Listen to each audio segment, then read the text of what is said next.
Hello and welcome back to my channel. I'm Cass and I'm very excited to be bringing you my October wrap up. I have done an unhinged amount of reading this month. Honestly, I had a bit of a reading slump during the summer, and I feel like get like summer reading slumps because summer is like my least favorite holiday ever. But then the weather cooled down here and I had so many like reading things going on from like visiting my friend, and we had a bunch of reading dates to Vampathon. So I just got so much reading done this month. So I managed to finish 15 books, 14 books and one manga, but honestly, unhinged. And the best part is that I had so many books that I enjoyed. It wasn't like a higher quantity, but a lower quality. It was a higher quality and quantity. And I'm just so excited about it. So I am going to dive in no particular order in terms of star rating, but I'm gonna kind of like move by genre a little bit. So let's go from there. We are starting out weak though, I will say, with the xhex by Erin Sterling. I rated this a 2.75. I read it during Vampathon and I wanted to love it. I wanted to love this book so much, but I just couldn't really get into it. We're following Vivi and Reese, and 9 years, which is kind of like the prologue, 9 years ago, Vivi got dumped by Reese because apparently he was already betrothed and failed to tell her throughout the 3 months that they were dating throughout the summer. And Vivi and her cousin Gwen jokingly curse Reese. Then Reese ends up coming back to the town in which Vivi and Gwen still live, and his life is not going too hot. So Vivi starts to realize maybe we might have accidentally cursed Reese. So the plot of this book is basically them trying to figure out how to undo the curse that they put upon Reese. And there's romance in there because obviously it's a witchy romance, but it was just not giving me good romance vibes to begin with. I didn't really enjoy the romance and the plot was quite boring. So putting those two things together kind of just led to disaster of me not enjoying this book at all. Originally, I did really like Reese. He was a little bit charming, pretty quick on his feet with like the flirting and the banter, but as the story progressed and as the romance progressed, the less and less I believed it, and the more and more I got annoyed, and I couldn't quite suspend my disbelief that they really viewed each other as the one that got away after a 3-month summer fling 9 years ago, when they were like 20. You feel me? So 2.75 and we're moving on. I'm going to keep in like the romance vein, and I picked up The Long Game by Elena Armas. This was the newest Elena Armas book, and I bought this while I was visiting Katie at the end of September, and it was like the first book that I picked up in October because I was so excited for it. I sat down and I read it all in one go. I was bored. I was extremely bored with this romance. It was a small town romance, which I thought I would love so much. We have Adeline, who basically was working for, I think, a soccer team, and she made a mess publicly with a mascot. And things got around to the media. Her father owned the company that she worked for, I believe, if I recall correctly. And so she was sent to a small town to kind of rejuvenate the image that she destroyed. And there we have Cam, who was a retired goalie for some soccer team, I think in the UK or something. I don't remember all the details, honestly, didn't really stick with me. But she returns home, they get in a tizzy, there's like forced proximity, there's like small town romance, like I said, enemies to lovers. I just didn't really enjoy their romance that much. I didn't really connect to Cam or Adeline, but I typically do with romance books that the characters are older. I just really couldn't get on board with this. Even like the small town vibes were not giving me the right vibes. I don't know. I really don't want to think that Elena Armas is like a one-hit wonder with Spanish Love Deception, but so far I haven't enjoyed her next works as much as the first one. I will continue to keep trying her books and giving her shots, but I think I rated this like a 3.5. I enjoyed bits and pieces, but overall it was pretty unmemorable and not my favorite romance book from her. Next we have a couple of rereads, and that is Well Met and Well Played by Jen DeLuca. Last month I reread Well Matched and Well Traveled, which is the 3rd and 4th book, because those were like my favorite of the Renaissance romance series. But then I had this overwhelming urge to read the first two, which I both like gave 4 stars the first go around, and I loved these books so much more the second go around, especially Well Played. Well Played was not my favorite in terms of the romance, especially how the romance is set up. It kind of gives like an entire spoiler on the back, so if you want to go into this book not knowing what goes down, feel free to not read the back. However, knowing what I know now, and seeing the characters in like future books and going back, I enjoyed it more because I knew what was coming and I kind of understood a little bit more, even though I still think it's like a little slimy. And then Well Met, I enjoyed. I love this series so much. It honestly is like my new like comfort romance series.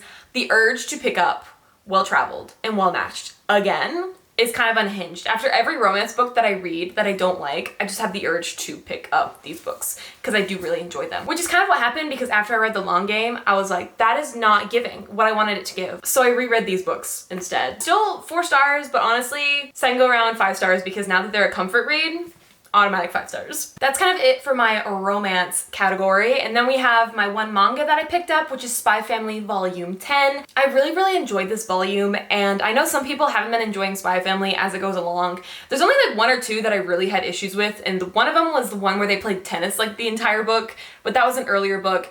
However, Volume 10, we get to explore a little bit of Twilight's very sad backstory. I was sitting in the library reading this like, we're doing this to a child? But everything kind of made sense. And we also get to flash forward and follow Lloyd and Anya and Yor as they are now, progressing the plot just a little bit. The author actually made like a funny joke at the end, kind of breaking the fourth wall in his like, not epilogue pages, but like the special pages that a lot of like manga artists do at the end to kind of talk to the reader directly, being like, at the rate this series is going, it's gonna be so many volumes before Lloyd completes his mission. I do look forward to continuing the series and seeing how things progress, but it's just a fun time, nothing too serious other than like the beginning and the backstory. Still enjoying it. 5 stars. I don't really have like strict manga star ratings. If I enjoyed it, I'm like, okay, 5 stars. Then I have my first ever thriller that I picked up, and that is 5 Survive by Holly Jackson. I did not really know what to expect going into a thriller book, but I decided to pick up a YA thriller because I'm kind of a pansy and scared very easily. And I was stressed the entire time while reading this book. I gave it a 4 stars, but quite frankly, I wouldn't trust me too much because I have nothing to compare it to in terms of other thrillers. So I don't know how well written this book is in the whole genre of thrillers or how well it's executed, but it stressed me out and I liked the twist ending. So I was like, 4 stars and we're done.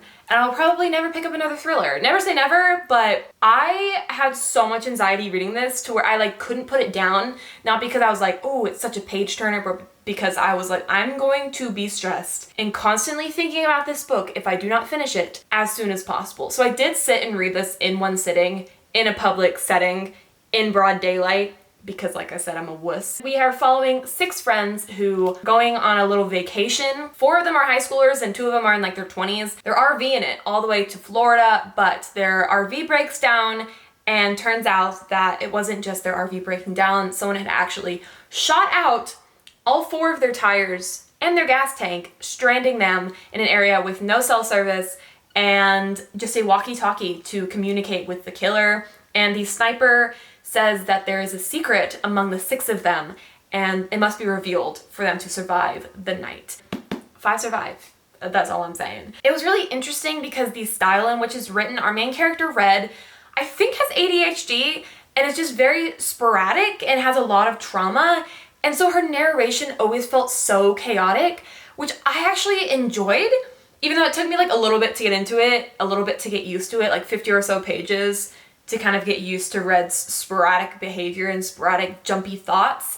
But it added so well to the chaos of the overall book because there's not a lot going on in terms of like setting. They're in an RV in the middle of nowhere. Like our characters aren't going anywhere. So it's a lot of dialogue and a lot of fighting. Things almost go like Lord of the Flies in this RV. Tensions are high. And it was really interesting to see each character and their backstory and how it kind of played into their decisions. Not all characters got like fully developed, but for a standalone YA, I think everything was developed enough to kind of feel for some of the characters and hate some of the characters. There's one character in here that I despised so much, and you're supposed to, but things happen, things go down. It was a very quick read, and 4 stars. Moving on to more of a sci-fi segment, which I don't really read a lot of sci-fis, but I love sci-fi. And I know I say this in every video where I'm like, I love sci-fi, I just never reach for it. So maybe this is the start of me reaching for sci-fi, but I have Ender Shadow by Orson Scott Card. I picked this up on a whim while I was visiting my friend in Oklahoma. We were buddy reading a book. I had already finished said book, and we went to Half Price Books. I saw this book, remembered that it existed, and remembered that I wanted to pick it up. This follows Bean, who, if you've read Ender's Game, is kind of also super duper smart and on like the team that Ender is on. So we're at a battle school in the sky, and if you know anything about me, I love books set at academies or like colleges or any like academic setting. I just love it so much. We get to follow Bean, who is insanely smart. Honestly, he's smarter than Ender in most aspects. And it was just so interesting because I originally thought this was just Bean's POV of Ender's story, but it was so much deeper than that. And I think it's a series of 4, and I think I do want to continue it. When I had read Ender's Game, I did pick up Speaker of the Dead, and the series took a turn in a trajectory that I wasn't a big fan of. However, I am curious to see where Bean's story leads, especially because it's putting him back on Earth and the politics of everything going down. It was phenomenally executed, and I really do enjoy Orson Scott Card's writing. And I want to pick up more of his work, hopefully finishing this series. Oh, and I did give it a 5-star. I was that blown away. Something about his writing just truly encapsulates me. Next, we have Skyward by Brandon Sanderson. Now, this is my first YA sci-fi. I unfortunately went into this book kind of comparing it to Orson Scott Card because that's the only other sci-fi that I've read, and that's adult sci-fi. So I wish I kind of went into this with a little bit lower expectations, and I feel like I would have enjoyed it more. It was really interesting to dive into a sci-fi book by Brandon Sanderson because I've only ever read his fantasy novels, and diving into my first YA from him and first sci-fi from him. Very interesting. He is just such a talented writer because I really didn't think throughout this entire book anything could possibly happen to make me want to continue the series. And then I got to the ending and I had to continue the series. I already have the next 2 from the library checked out and I want to read them ASAP. We are following Spensa as she is on this planet that is surrounded by these aliens called Krell that keep attacking her planet. Basically, they can't really congregate or else the Krell attack them. And so they're constantly in need of pilots to be trained and to attack and defeat these Krell attacks. And we have Spensa, who really wants to be a pilot. It's her lifelong dream. However, she faces a lot of adversary when trying to achieve this dream, and even as she is training as a pilot, she gets a lot of hate because her father used to be a pilot and allegedly he fled during a very big battle and was branded as a coward. So Spence is kind of known as the coward's daughter, which is not a good look when you're trying to become a pilot and trying to, defeat aliens. You don't want to be known as a coward who might flee in the face of danger. We get to follow Spensa, how she trains with her crew and slowly become more intermingled with the politics involved on this planet and what's actually going on, which is kind of the whole reason that this series entrapped me to want to continue. We also got to see Spensa and her friend Rig repair this sentient ship. Not really sentient, I mean he has AI, but Mbot, that's the ship's name, kind of led segments of this book, I won't lie. I loved his little character. He was so sassy and just trying his best. It was a lot of fun, and I really hope that I continue enjoying the series as it goes. This is the first book of a 4-book series, so I feel like a lot can potentially happen, and I hope everything is resolved beautifully. Brandon Sanderson, I feel like has that ability, so expectations are high and I should probably lower them a little bit. I did give this book a 3.75, and I have an entire in-depth spoilery filled review with Katie in our book club if you want to check that out as well. That's kind of it for my sci-fi, so now we're moving on to fantasy and fantasy romance. And first we have Fable by Adrienne Young. I have been in need of pirate books. I don't know what it is, but I've just been in such a pirate mood. And technically, the characters in this book are not pirates, they're privateers, but potato potato. You feel me? We are following Fable as she basically was stranded on an island. I don't remember how many years ago, like 8 to 10 years ago, I think, or 6 or 3. Honestly, it could be any number. Let me see, hold on. Oh, it's been 4. So none of the numbers I even said. It's been 4 years since her father basically dumped her on an island and said peace out and left her alone to fend for herself. We're following Fable as she tries to get off this island and find her father, but then there's a little bit of a romance involved. The book ends on quite a bit of a cliffhanger with our character getting in a bit of a sticky wicket, if you will. And I'm excited to pick up Namesake, which is the second book of the duology, and kind of see how this series wraps up. It's a really quick read, nothing too complicated in terms of like world building. We're on a ship for a big chunk of this book, which I love. Books set on ships, which I feel like is not something that a lot of people like, especially because of like the terminology thrown around and there's only so much space on a ship. But something about that visual and then being on like the ocean, it just does it for me. It really does. And I gave it a 3.5. So I enjoyed it.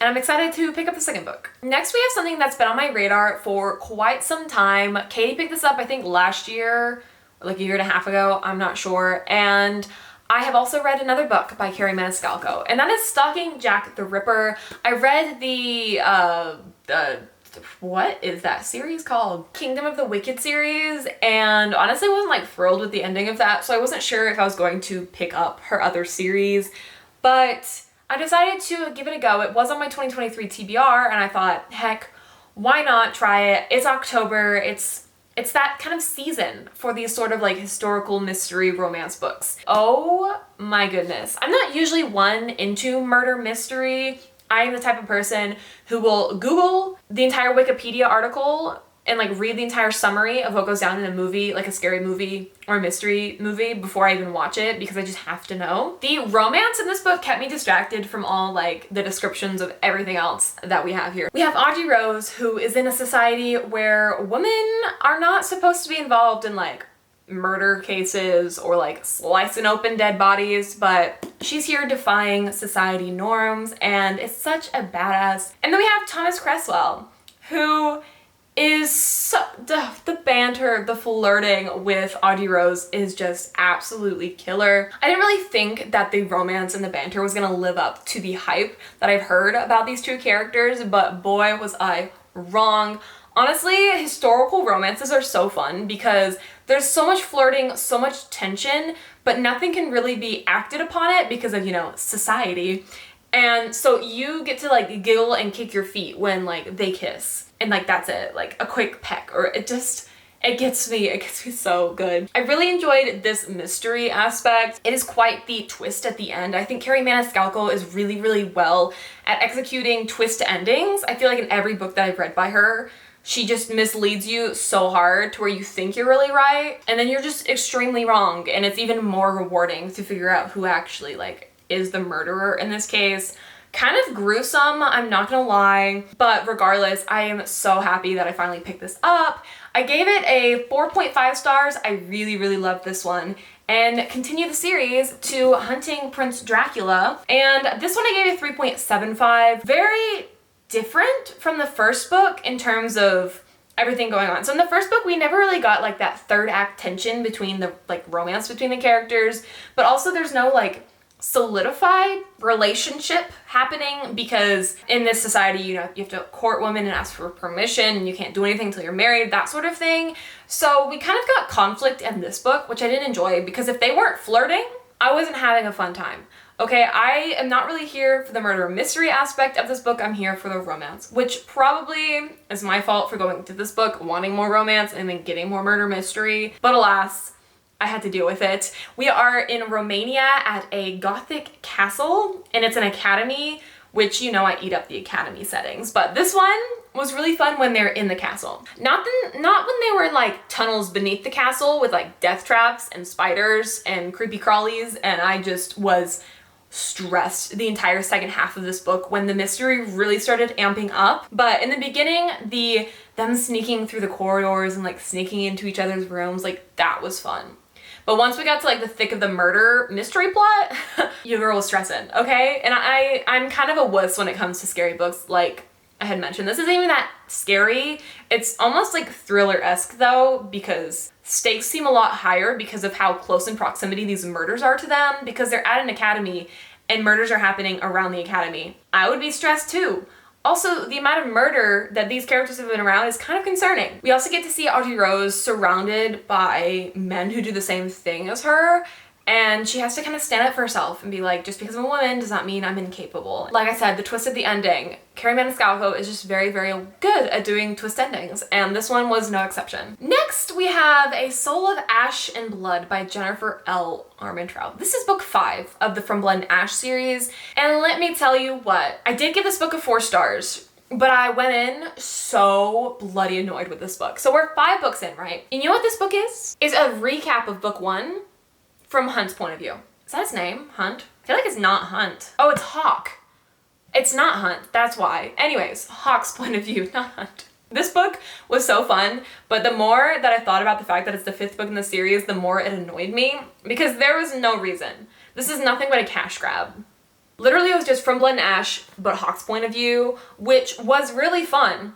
And there was really nothing in this book that progressed the plot until like the very end. Here's the thing about the series. I buddy read this with my friend Lexi, and it's kind of our series. I go down and visit her, or she visits me, and we buddy read this in a day or two, and it's a fun time. So I have memories attached to this series that are happy. But overall, I'm not really one to recommend this series. I'm just so far into the deep end with this that there's no turning back now. Like, I've spent so many years reading the series and so many hours invested in this series that I at least deserve to figure out how it ends. And apparently, there's one more book, but we're not even gonna get the conclusion of the series until she concludes her Flesh and Fire series, which to be honest, I like a lot more. So if you're trying to pick up anything by Jennifer L. Armentrout, honestly, I recommend the Flesh and the Fire series over this one because this one's just getting unhinged. Not much to say because it was literally just recapping. I did enjoy it. I did definitely have moments where I was like giggling, kicking my feet, and talking to Lexi about the things that go down, but it's literally just a recap of the 1st book. In the 5th book, it's kind of ridiculous, but whatever. Next, we have Enchantment of Ravens by Margaret Rogerson, and honestly, kind of a forgettable book. Don't really remember much of what happens in this book. I did read this as an audiobook while on my way home from visiting Katie. I think I gave it like a low 3 stars. There's not a lot that happens. It's kind of like an adventure fantasy, and I was really only there for the vibes because the magic and the writing was really lovely. But in terms of romance and characters and plot, everything else was kind of ridiculous. I don't really remember much of anything that goes down in this book, I'm gonna be honest, so not my favorite. If you're looking for beautiful writing and these like fall vibes, sure, pick it up. But if you're looking for a book that doesn't have 12 bajillion plot holes and questionable character development, then don't pick this up because it was all of those things. And now we're gonna end on the highest possible note, talking about the first 2 books in the Darker Shade of Magic trilogy. I managed to finish A Darker Shade of Magic and A Gathering of Shadows. Both of these suckers got 5 stars, okay? Starting with book 1. I was really hesitant to pick up another V.E. Schwab book because I read Invisible Life of Addie LaRue back in 2021, I believe. Favorite book of 2021. Absolutely blown away by V.E. Schwab's writing style. I was like, oh my gosh, I need to pick up more from her. And then I read Gallant, and I was like, okay, not my favorite. And then I read Vicious, and I was like, okay, also not my favorite. So I was really, really scared, especially since I had just picked up Vicious last month. I was like, okay, this is kind of V.E. Schwab's last chance at redemption because I don't know if I can continue trying books and just like disliking them after having such high expectations. Then I picked up A Darker Shade of Magic, and I was introduced to Miss Delilah Bard. And now I have a character that I absolutely love with my entire heart and soul. This universe, first off, so fun, so unique. I love it so much. There are 4 different worlds and 4 different Londons that our main character Kel travels through, and each one has their own sort of color associated with it. So we have Red London, which I believe is Kel's London. We have White London, Gray London, and Black London, and each one have like a different level of magic, whether that be no magic, magic is like thriving, magic has like corrupted everything, that sort of situation. And we get to follow Kel as a object from a different London that should no longer exist falls into his possession. We get to kind of see him battle with this object and kind of figure out what to do while he's also being hunted by other characters. Now, Kel is an Asteri, which they are the only types of people that can travel throughout worlds, and they can control every single element. Honestly, so good.